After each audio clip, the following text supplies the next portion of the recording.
La amenaza y el miedo imperan en Estados Unidos. Muchos migrantes que vivían en paz y sustentaban la economía de ese país son ahora apresados y forzados a salir solo con lo puesto. Hemos escuchado reportes de varios inmigrantes que han sido detenidos por los agentes federales y han sido puestos en lugares que les dicen la hielera, cuartos extremadamente fríos, no se les da de comer, no se les da agua y se les tiene bajo interrogación por muchas horas. Solo en enero de 2025, miles de migrantes fueron deportados así a países como México, Guatemala, Honduras, Nicaragua, Colombia y Ecuador, agraviando a los gobiernos latinoamericanos excepto a dos: al de El Salvador, cuyo presidente Nayib Bukele ofreció a Estados Unidos literalmente tremendos niveles de cooperación en asuntos migratorios, y al gobierno de Panamá, que en virtud del acuerdo firmado con Estados Unidos ya en julio de 2024, deporta a migrantes llegados desde la selva del Darién. Mientras, a otros cientos de personas, recluidas en centros estadounidenses de retención migratoria, les aguarda la misma suerte. Más del 50% de las personas que han estado arrestando son inmigrantes que solo tienen la falta administrativa de estar presentes irregularmente en Estados Unidos, que no necesariamente es un crimen. Cuando agentes del ICE, la Oficina de Inmigración y Aduanas, o de la Patrulla Fronteriza efectúan redadas buscando a un sospechoso de un crimen, pueden interrogar a todas las personas que encuentran, arrestando tanto a delincuentes como a inocentes. A estos últimos, los agentes de inmigración los llaman daños colaterales. Las nuevas leyes también tienen consecuencias al otro lado de la frontera. Quienes ya estaban a punto de entrar han visto truncado su sueño. Cuando ya todos pensaban que ya todo estaba logrado, se viene abajo todo, Dios mío. Para Donald Trump, todos los afectados son o criminales o delincuentes potenciales. Las acciones ejecutivas que ha tomado el presidente Trump desde el primer día de su gobierno han sido sorprendentes en el sentido de que no solo está buscando cerrar las puertas a la inmigración irregular que entre a Estados Unidos, sino también contra la inmigración legal. La única manera que existía todavía, que era a través de las citas electrónicas de la aplicación CBP-1, a través de las cuales las personas podían llegar a un puerto de entrada y solicitar asilo. Este fue uno de los programas que eliminó el presidente Trump desde el primer día de su mandato. No hay una ley internacional o un tribunal internacional que pueda someter a los Estados Unidos a no violar los derechos de las personas. Los Estados Unidos es un país muy poderoso que ya hemos visto ha tomado represalias en contra de otros países, lo que ha forzado a otros países a colaborar con las nuevas implementaciones del presidente Trump. La mayor resistencia a aceptar los vuelos con deportados, la de Colombia, fue vencida rápidamente con amenazas de aranceles del 25% y con una revocación de visados que habrían ocasionado graves daños. Cerca de la mitad de los 11 millones de indocumentados que viven y trabajan en Estados Unidos proceden de México. Para recibir a los deportados, el gobierno mexicano encargó al ejército la construcción de 10 albergues en puntos fronterizos. Y aunque la presidenta les ha prometido ayuda, ya antes de su llegada, organizaciones civiles mexicanas dieron la señal de alarma por la insalubridad de al menos uno de esos centros. Pero no todos los deportados volverán a sus países de origen si de Donald Trump depende. Su gobierno prepara instalaciones para alojar a unos 30.000 migrantes acusados de algún delito en la prisión militar de Guantánamo. Son planes que solo pueden frenarse desde el interior de Estados Unidos. Muchas organizaciones están listas para prestar ayuda dentro del propio sistema estadounidense, incluyendo diversas controversias legales que se han presentado en las cortes para evitar que esto ocurra. Creo que esa es la mejor manera para que el gobierno estadounidense rinda cuentas. Mientras, Donald Trump combate a diario al Poder Judicial con sus órdenes ejecutivas. La primera ley antimigratoria de su segundo mandato lleva el nombre de Laken Riley, una estudiante de enfermería de 22 años asesinada por un venezolano en situación irregular, buscado entonces por robar en tiendas y condenado a cadena perpetua tras el crimen. Ahora, la nueva ley exige detener de forma automática a todos los indocumentados acusados de cualquier delito, también de hurtos en tiendas.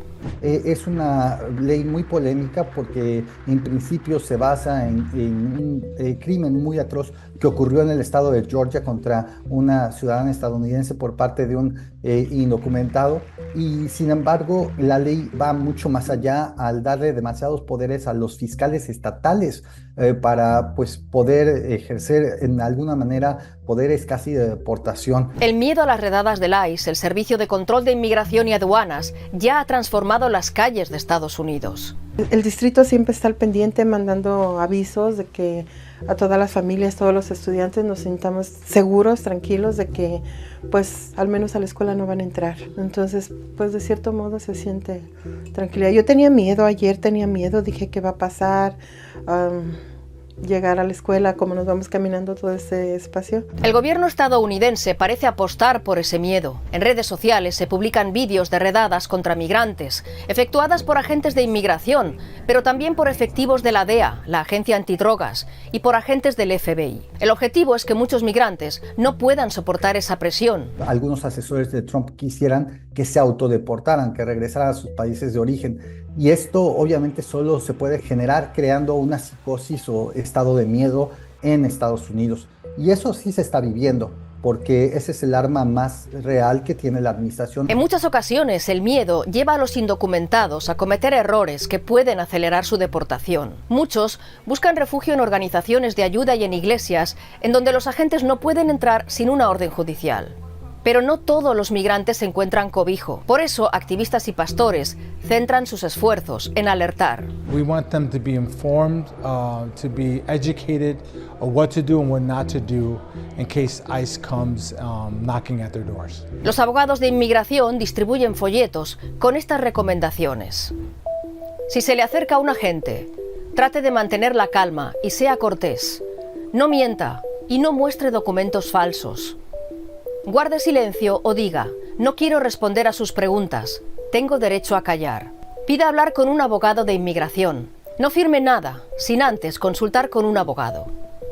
Si llegan oficiales a su casa, con la puerta cerrada, pida que le pasen por debajo de la puerta una orden judicial firmada por un juez. Si no tienen esa orden, no abra la puerta. No firme ningún documento sin antes consultar con un abogado de inmigración. Podría estar usted firmando una orden de deportación voluntaria. Si está conduciendo y lo detienen, el oficial puede exigirle que muestre su licencia, el registro del vehículo y un comprobante del seguro, pero no puede exigirle respuestas sobre su estado migratorio.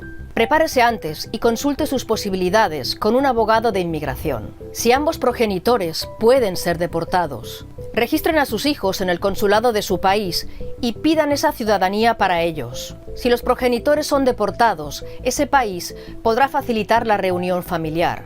Prepárense para una posible deportación y expliquen a alguien de su confianza dónde recoger a los niños y dónde guardan sus documentos importantes. Si usted presencia detenciones, no impida físicamente el arresto de otra persona. Puede filmar a un agente de inmigración si con ello no interrumpe un arresto. Los consejos que acabamos de mostrarles tienen solo fines informativos y no equivalen a una asesoría legal. Sin embargo, tener presente esa información puede ayudar a evitar errores frecuentes. Los errores que estamos viendo que los inmigrantes están cometiendo es que cuando se les detiene un abogado de inmigración y les hacen la pregunta primordial, ¿eres ciudadano de los Estados Unidos? Las personas por temor responden y se les olvida que tienen derecho al callar. Eso es uno de los errores. Otro error que están cometiendo es tratar de impedir los arrestos, sea de su propia persona o de otra persona. Entran en pánico, se ponen groseros. Al hacer estas acciones, uno les está dando motivo a los oficiales para que los arresten. Otro error es firmar documentos sin antes consultar con un abogado de inmigración, que estamos viendo está pasando mucho. Personas por temor están firmando sus deportaciones voluntarias. Aunque las primeras deportaciones convirtieron las zonas fronterizas en desiertos, está por ver que la mano dura pueda impedir los cruces a largo plazo. No se dejen engañar por los traficantes, pide la presidenta de México, pero muchos creen que las bandas criminales, según Human Rights Watch, responsables de unas 115.000 desapariciones en México, son peores que los traficantes, y ellos se frotan las manos. El colocar más obstáculos para que las personas lleguen de manera regular incentiva el uso de vías irregulares y la contratación de estas mafias que controlan el tráfico irregular de personas. De hecho, hace 3 décadas en la frontera con México, normalmente eran los traficantes, personas en la frontera que ayudaban a las personas por una módica cantidad. En estos momentos, atravesar México para llegar a la frontera con Estados Unidos desde Centroamérica significa un esfuerzo que cuesta miles de dólares, desde $5,000 para arriba, y solo lo se puede hacer a través de contratar los servicios de pues, estos traficantes de personas. Bueno, lo hemos visto a través de la historia, que cuando hay leyes muy estrictas en contra del asilo, esto no para el trabajo de los traficantes o como se les conoce como coyotes. Es más, lo que estas leyes crean es una incertidumbre y miedo entre los inmigrantes a reportar crímenes que hayan sido cometidos bajo los traficantes. Muchos seguirán intentando llegar como sea al país de sus sueños, pero Estados Unidos también los necesita a ellos, y mucho más de lo que algunos reconocen.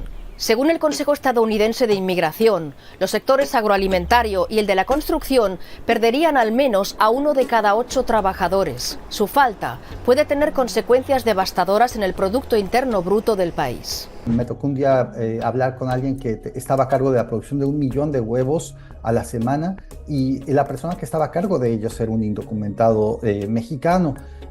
Las plantas de producción de carne en Estados Unidos, buena parte de la mano de obra es indocumentada. En los campos de California, este es un estado progresista, pero en las áreas rurales es conservadora. También la buena parte de la inmigración es irregular. Cuando se crea un efecto de sentido de miedo, las personas se ausentan de sus lugares de trabajo y eso tiene un efecto directo en la economía. Veremos si ahí los congresistas republicanos que representan a ciertos sectores de industrias, sectores geográficos, industrias asentadas ahí, no alzan la voz en contra de Trump. A las pérdidas económicas derivadas de las deportaciones y del miedo que generan, se suma el coste de las redadas y de los centros de detención. ¿Se verá Donald Trump obligado a dar marcha atrás? Es una gran posibilidad, especialmente porque no tenemos los recursos para deportar a más de 11 millones de indocumentados en los Estados Unidos. ¿Habrá hecho Donald Trump las cuentas?